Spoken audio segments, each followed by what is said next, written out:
Alright students, settle down, class is in session. Ah, Timothy, I see that you're actually here on time for once. I'm impressed. I'm sorry? Oh, can you not hear? Sorry, my bad. Let me adjust my mic here. Is this better? Alright, so today's lesson concerns the management role of an ESO guild, one of the trading and social variety to be exact. I hope that by the end of this class you'll have a better understanding of how exactly to run a successful guild. I'll be presenting my own relevant observations regarding this matter. I never thought that I'd ever become a guild master, let alone create a guild to be honest, ever. But after having created a community of gamers that enjoyed watching my videos, and after being asked to create a guild by some of the most prominent members of this community, it only made sense to. I polled my community to see what kind of guild they wanted Tamriel Trade Secrets to be. An overwhelming majority of those that took our guild questionnaire wanted TTS to be a social guild, with a fair amount of people also expressing interest in the notion of TTS being a trading guild as well. Makes sense, we are a bunch of gold enjoyers after all. But because not everyone necessarily wanted the guild to be a trading one, and likewise not everyone was comfortable with the notion of dues, fair enough, social guilds shouldn't have dues, I figured that it wouldn't be fair to impose any and become a sweaty trading guild without having everyone on board. But I mean, come on, we have to have a trader. A guild named Tamriel Trade Secrets that doesn't have a trader is like if there was a guild called Sigma PvEers full of gamers that couldn't get a fungal grotto clear. Listen, I can appreciate an ironic joke as much as the next person, but if possible, I'd like to not subject my poor guildies to that kind of predicament. So I compromised. We would be a social guild with no dues, but still have a trader. I think this kind of guild is actually fairly common and entirely sustainable. There are a lot of middle tier and low tier trading locations out there with stalls waiting to be filled. I've been running this guild for a few months now. I've had to use some of my own funds to sustain the trader that we have. Which I don't mind, by the way, since once you start making as much gold as I do, you start to wonder what exactly you should do with it all besides buying crown store items and bitches at the roleplay taverns. But just because I use some of my own gold to pay for this trader, I don't want that to invalidate the kind of information that I'd like to share with you today. It's all entirely applicable.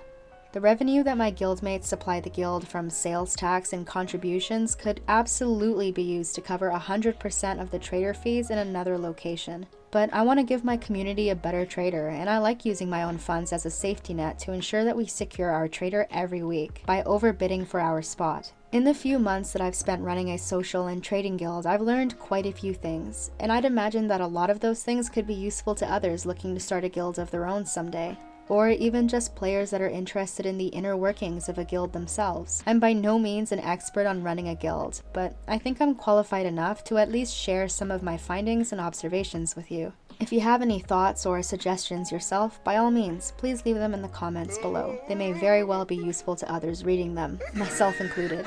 Either way, I hope you can take away a thing or two from this video, and perhaps have a better understanding of why your guild may operate the way it does. The first topic that I want to touch on is that of the guild trader bidding system, and specifically something that I failed to consider when it came to creating a trading guild. Allow me to quickly summarize the system for those that are unfamiliar with it. Your guild is able to place up to 10 bids for 10 traders across Nirn.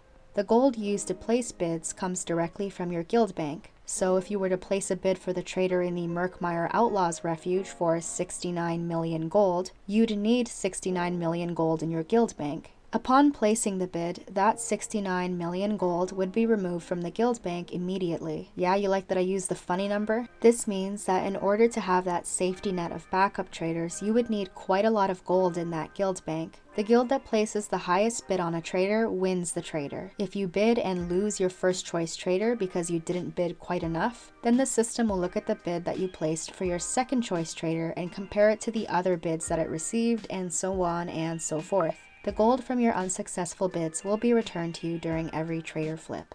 The traders that are all situated in the same location go for more or less the same amount of gold. Well, they all fall within a similar range. Of course, there can occasionally be some outliers within the zone, like if the trader happens to be the closest to the way shrine or something equally convenient. But for the most part, especially in middle and lower tier zones, traders all cost roughly the same amount of gold in that location. Now here's the thing that I did not consider. An issue that I found to be quite prevalent in these middle tier and lower tier zones is the fact that they're susceptible to random, unsustainable bids from guilds trying to break into the trading scene. Let me elaborate by way of an example. Let's say that the traders in a particular location go for roughly around 4 million gold each. This is a well-known fact among the guild masters of the guilds that are regularly situated in this location. However, one day, a random guild that decided it wanted to break out into the trading scene dropped a very large sum of gold on a trader. Let's say 8 million gold, in this location where traders tend to go for closer to 4 mil.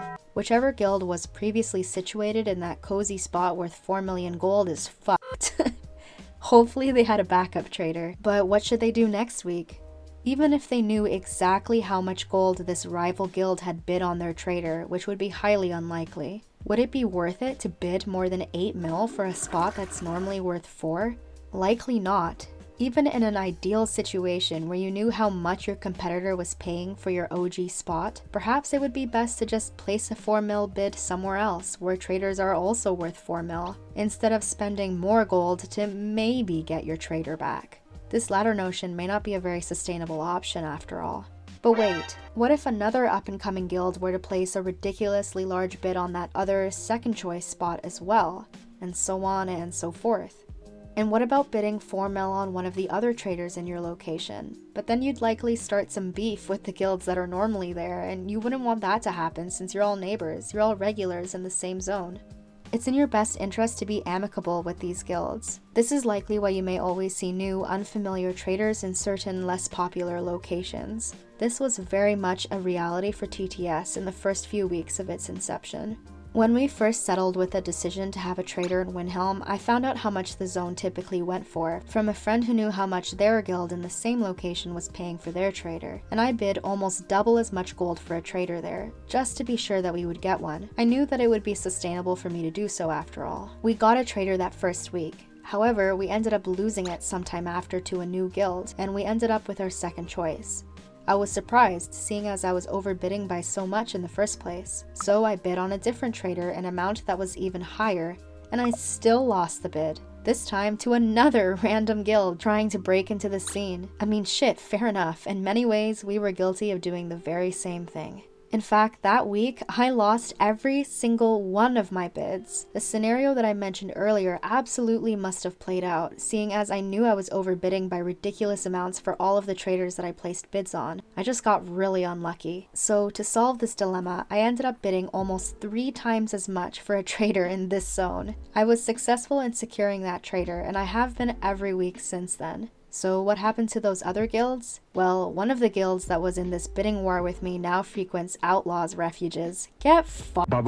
No, I'm kidding. Please don't report me. I guess they blew through all their gold when they were placing those ludicrously high bids for this location. The other guild seems to have disappeared off the face of Tamriel. I haven't seen them around. Point being, your usual trader is absolutely susceptible to receiving wild, unsustainable bids from random guilds that aren't going to be able to hang on to your trader for long, really. So as a guild master, you're tasked with making a few tough decisions. If this happens to your guild, should you try your luck at another trader and hope that the same thing won't happen there? And what if your sales in this other location aren't as great? What if your guildies don't like this new spot? What if you don't want to start beef with the other guild that normally resides in this spot? Or do you buckle down and start yeeting gold into the void and fight to retain your trader? Fight until the other guild backs off.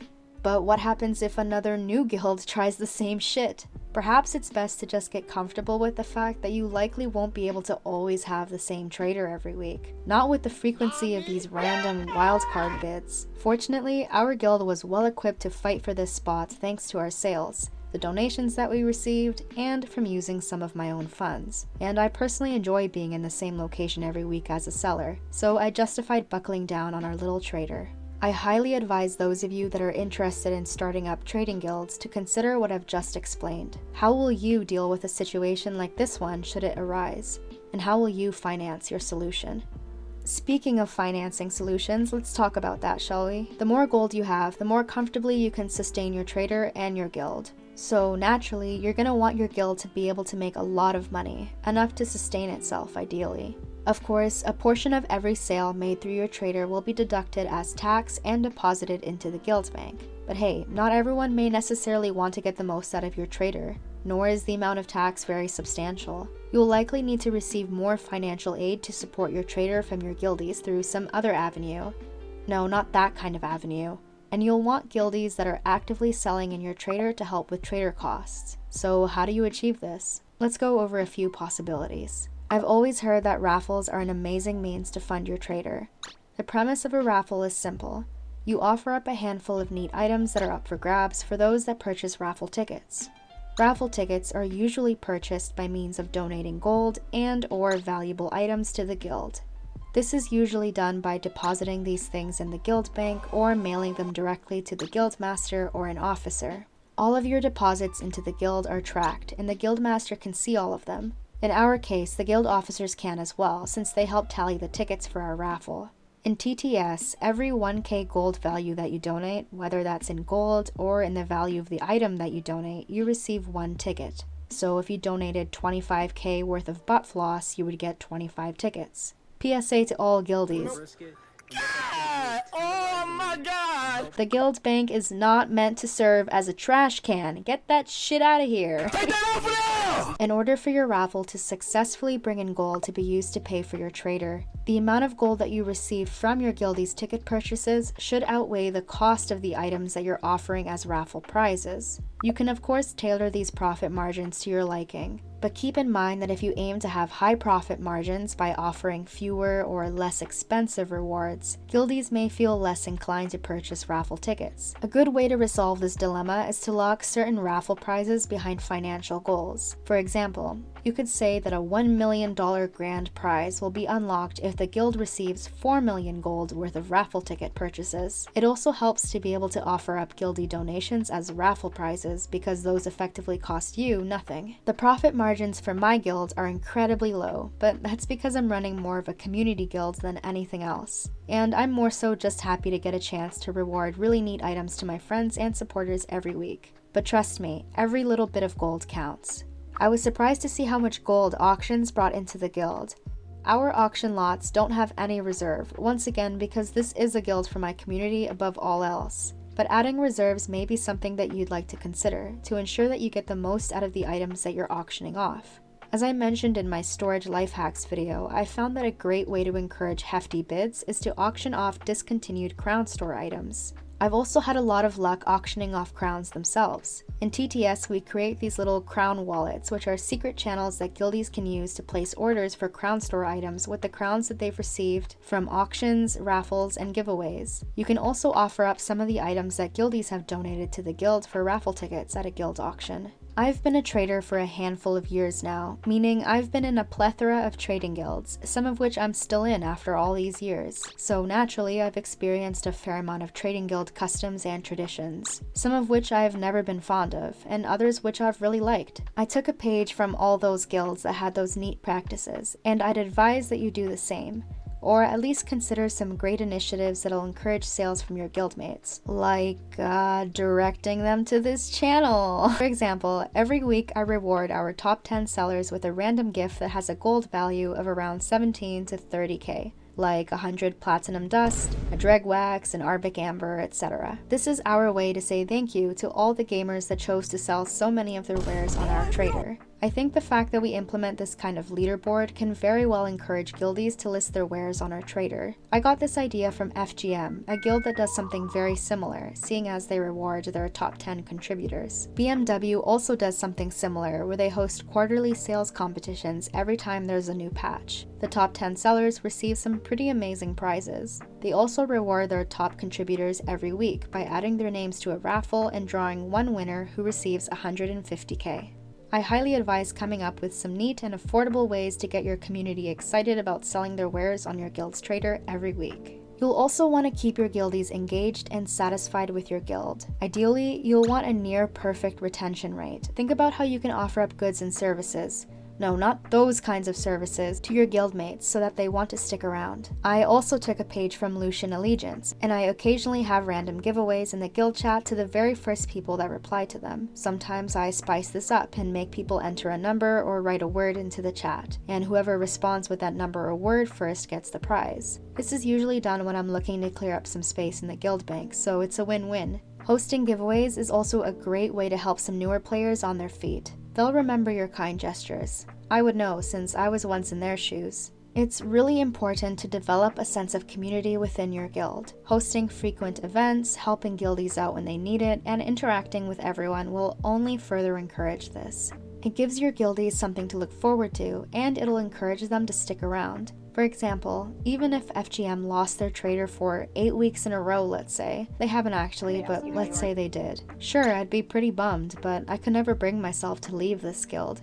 It has just been such a solid, wholesome guild. I've been very impressed with how it's been managed all of these years. And I'm gonna be in it through the good times and the rough times. Ideally, you'll cultivate an environment in your guilds that evokes the same reaction from your guildies. I think it's fair to say that guildies that are more engaged with your community will also be more likely to contribute to it in some way or another, whether that's buying plenty of raffle tickets, donating items, or selling lots of goods on the trader. Managing a guild, especially one that has a trader, is tough work, man. Major props to all the guild staff members that bust their asses off to secure a trader for their guild every week. Yes, even the guys that run the one in the Murkmire Outlaws refuge. If you're part of a guild and you're watching this, I hope that you have a better understanding of the inner workings of a trading guild. And if you're thinking of starting up a guild of your own someday, I hope that you've been able to take something away that can be of assistance to you. I'll leave a few resources in the description that go over some more specific tips and tricks for starting a trading guild, like how to pick a great guild name or how to recruit people, among other things. Alright, that concludes today's class. Thank you guys for joining me today. Feel free to swing by during my office hours, which is basically anytime on my Discord server. If you like what you see here and want to throw a few Canadian pesos my way so that I can improve the quality of my content, feel free to join my membership program. For example, I've already taken my earnings to purchase an external hard drive to move the PTS over to it. This has cleared up a lot of storage on my laptop, which is allowing me to work on multiple projects at once instead of just filming one video at a time. Subscribing to my membership program will also give you a special role in the server that gives you access to member-only channels, as well as some pretty epic badges and emojis here on YouTube, among other things. Alright gamers, see you guys in the next video. Cheers!